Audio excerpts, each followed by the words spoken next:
Татарстан Республикасының Милли китапханәсендә почта маркалары тарих фрагментлары дигән күргәзмә ачылды.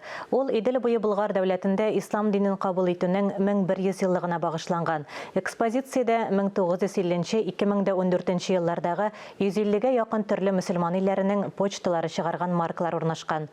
Маркалар мөселман дөньясының дөнья фәненә, мәдәнияткә һәм рухияткә керткән өлешен чагылдыра. Әлеге чарага багышлап фикер алышы да оештырылды.